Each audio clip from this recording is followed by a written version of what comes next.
Assalamualaikum warahmatullahi wabarakatuh. Perkenalkan, nama saya Willy Desmanili, NIM 1022044. Saya jurusan dari Pendidikan Guru Pendidikan Anak Usia Dini.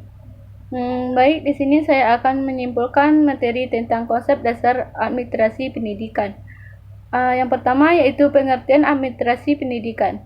Secara definisi, administrasi menurut Usaini Usman 2012 nomor 2 adalah suatu proses mengelola sumber daya atau money, metode, marketing, dan material minutes dan informasi. Untuk mencapai tujuan secara efektif dan efisien, administrasi dalam pengertian yaitu kegiatan ketausahaan yang intinya kegiatan rutin mencatat, mendokumentasi, kegiatan menyelenggarakan surat menyurat dengan segala aspeknya. Dan administrasi pendidikan, segenap usaha orang-orang yang terlibat di dalam proses pencapaian tujuan pendidikan diintegrasikan, diorganisasikan, dan dikoordinasikan secara efektif. Suatu kegiatan atau rangkaian kegiatan yang berupa proses tujuan bersama yang telah ditetapkan sebelumnya agar efektif dan efisien. Makna administrasi dapat diuraikan menjadi 5, yaitu 1.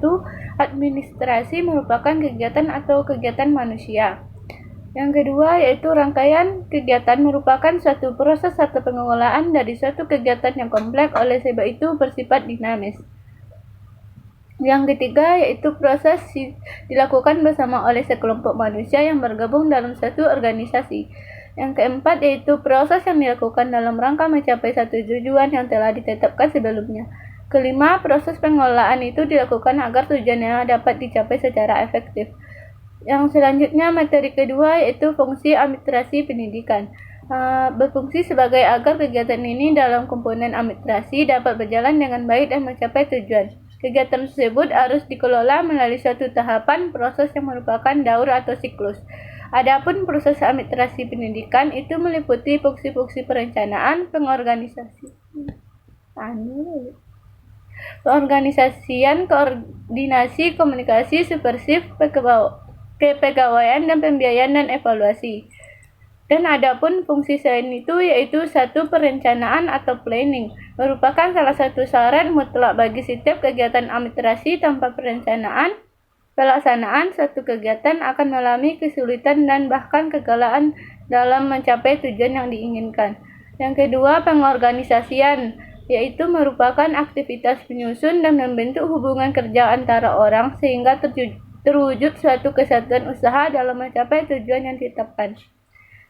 Selanjutnya yaitu pengkoordinasian, adanya bermacam tugas pekerjaan yang dilakukan oleh banyak orang memerlukan adanya koordinasi dari seorang pemimpin. Adanya koordinasi yang dapat ditemukan menghindar kemungkinan terjadinya persaingan yang tidak sehat dan atau kesimpangsiuran dalam tindakan. Dengan adanya koordinasi yang baik, semua bagian dapat bekerja bersama menuju ke satu arah tujuan yang telah ditetapkan. Yang keempat, komunikasi. Komunikasi dalam melaksanakan suatu program pendidikan, aktivitas menyebarkan dan menyampaikan gagasan dan bermaksud ke seluruh struktur organisasi sangat penting. Proses menyampaikan atau komunikasi ini meliputi lebih dari satu sekedar menyalurkan pikiran, gagasan secara lisan atau tertulis. Komunikasi ada 2 macam, yaitu komunikasi bebas dan komunikasi terbatas. Dalam komunikasi bebas, setiap anggota dapat berkomunikasi dengan setiap anggota lainnya. Sedangkan dalam komunikasi terbatas, setiap anggota hanya dapat berhubungan dengan beberapa anggota tertentu. Dengan demikian, organisasi sebagai salah satu fungsi administrasi pendidikan dapat disimpulkan sebagai komunikasi dalam setiap bentuknya adalah suatu proses yang hendak mempengaruhi sikap dan perbuatan orang-orang dalam struktur organisasi. Yang kelima, supervisi. Setiap pelaksanaan program pendidikan memerlukan adanya pengawasan atau supervisi. Pengawasan bertanggung jawab tentang keefektif program itu. Oleh karena itu, supervisi haruslah meneliti ada atau tidaknya kondisi yang akan memungkinkan tercapainya tujuan pendidikan. Jadi, fungsi supervisi yang terpenting adalah menentukan kondisi syarat apakah yang diperlukan memenuhi atau syarat-syarat yang diperlukan. Yang keenam yaitu kepegawaian, yang berfungsi sebagai administrasi pendidikan yang telah diuraikan terdahulu. Kepegawaian merupakan fungsi yang tidak kalah pentingnya agar berbeda dengan fungsi administrasi yang telah dibicarakan. Dalam kepegawaian, yang menjadi titik pelaksanaan ialah personal itu sendiri. Aktivitas yang dilakukan di dalam kepegawaian antara lain menentukan atau memilih, menempatkan, dan membimbing personalnya. Sebenarnya, fungsi kepegawaian ini sudah dijalan sejak penyusunan, perencanaan, dan pengorganisasian. Yang ketujuh yaitu pembiayaan, yang merupakan sangat penting dalam sebuah organisasi, karena biaya ini menentukan bagi kelancaran jalannya sebuah organisasi. Tanpa biaya yang mencukupi, tidak mungkin terjamin kelancaran jalannya satu organisasi.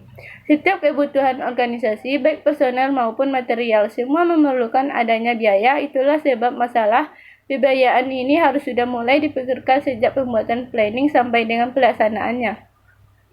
Yang kedelapan yaitu penilaian. Penilaian ini sebagai fungsi administrasi pendidikan adalah aktivitas untuk meneliti, mengetahui sampai di mana pelaksanaan yang dilakukan proses keseluruhan organisasi mencapai tujuan sesuai dengan rencananya atau program yang telah ditetapkan dalam rangka pencapaian tujuan pendidikan.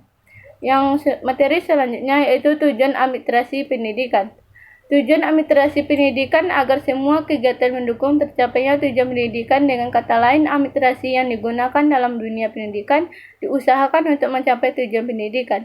Tujuan pendidikan ini meningkat efisien dan efektivitas penyelenggaraan operasional pendidikan dalam mencapai tujuan pendidikan. Tujuan pendidikan di sekolah dapat dibedakan menjadi 3, yaitu tujuan jangka pendek. Tujuan administrasi ini adalah agar tersusun dan terlaksananya suatu sistem pengelolaan instrumental dan proses pendidikan untuk mencapai hal yang terjadi tujuan dari pelaksanaan pendidikan di sekolah secara efektif dan efisien, dan menunjang tercapainya pendidikan di sekolah. Yang kedua yaitu tujuan jangka menengah. Tujuan administrasi pendidikan jangka menengah adalah menunjang tercapainya tujuan institusional masing-masing jenis dan jenjang pendidikan seperti digariskan oleh kurikulum. Yang ketiga, tujuan jangka panjang. Tujuan administrasi pendidikan jangka panjang untuk menunjang tercapainya tujuan pendidikan nasional seperti yang digariskan dalam Undang-Undang Nomor 20 Tahun 2003 tentang Sistem Pendidikan. Nah, selanjutnya ruang lingkup bidang atau garapan administrasi pendidikan. Sebagaimana disiplin ilmu lainnya, administrasi pendidikan mempunyai bidang garapan ruang lingkup sendiri, yaitu bidang kurikulum, bidang kesiswaan, bidang sarana dan prasarana, dan bidang personalia pendidikan, bidang keuangan pendidikan, bidang ketausahaan, bidang hubungan sekolah dan masyarakat, bidang layanan khusus. Adapun prinsip pendidikan yaitu pendidikan dapat berjalan dengan baik, berhasil mencapai tujuan apabila memiliki dasar yang tepat.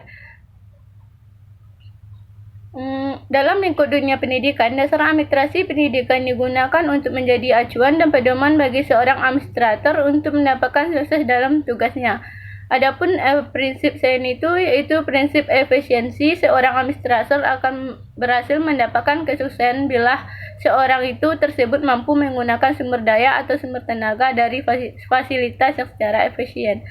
Yang kedua, prinsip pengelolaan. Seorang administrator akan mendapatkan hasil yang efektif dan efisien, hasil yang sesuai dengan tujuan yang ditetapkan sebelumnya, atau dari sumber daya dan fasilitas yang sudah melakukan pekerjaan manajemen. Yang selanjutnya, prinsip pengutamaan tugas pengelolaan. Prinsip ini didasarkan penghindaraan diri seorang administrator dari masalah yang cenderung bersifat negatif dalam melakukan administrasi pendidikan. Prinsip kepemimpinan yang efektif. Seorang administrator akan berhasil dengan baik jika ia menggunakan prinsip kepemimpinan yang efektif, yaitu kepemimpinan yang memperhatikan dimensi hubungan antara manusia, dimensi melakukan pelaksanaan tugas, dan dimensi suatu kondisi yang ada. Baik, terima kasih. Assalamualaikum warahmatullahi wabarakatuh.